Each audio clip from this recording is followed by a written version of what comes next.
Naka-break man ngayon ang impeachment trial, tila wala namang break sa mga kontrobersya na karugtong nito. Ayon kay Senadora Miriam Defensor Santiago, hindi malayong magkaroon ng gapangan para sa mga boto ng senator judges, lalo't eleksyon sa susunod na taon. May report si Trisha Zafra. Ang inaabangang hatol ng mga senator judge sa impeachment case ni Chief Justice Renato Corona, di raw malayong mabahira ng politika. Ayon mismo kay Senadora Miriam Defensor Santiago, ang tinutukoy ng senadora ang nalalapit na senatorial election sa 2013. Talagang running for re-election or running for some other elective office where votes will be the decisive and only factor actually. Pag-isip yan dahil very strong fact ang magiging boto nila sa impeachment proceeding. The powers that be, the powers that determine who will win and who will lose in the next senatorial elections are going to have very strong views about the votes cast by each senator judge.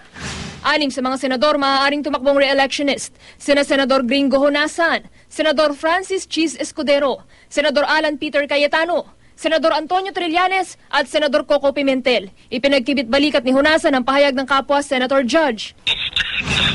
From the opinion, pero does not affect me as a Senator Judge and a possible re-election is in 2013. Sa panayam ng Super Radio DZBB sa Senadora, sinabi nito na hindi malayong magkaroon ng gapangan sa mga Senator Judge ngayong naka-break ang impeachment trial. Malaking factor daw ang 2013 elections.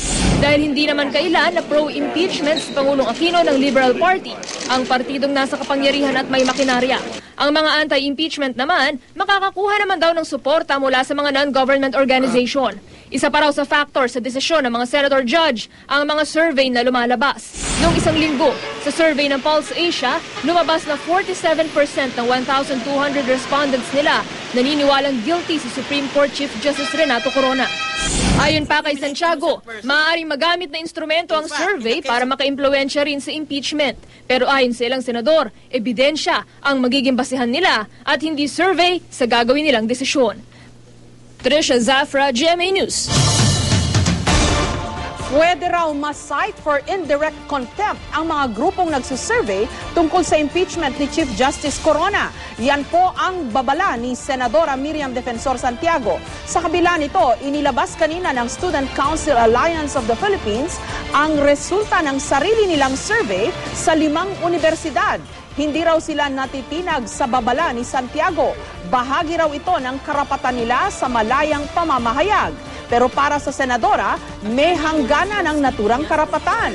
Kahit nga ang mga kolumnista sa dyaryo, ipapakontempt din daw niya kapag nagbigay ng opinyon tungkol sa merito ng kaso.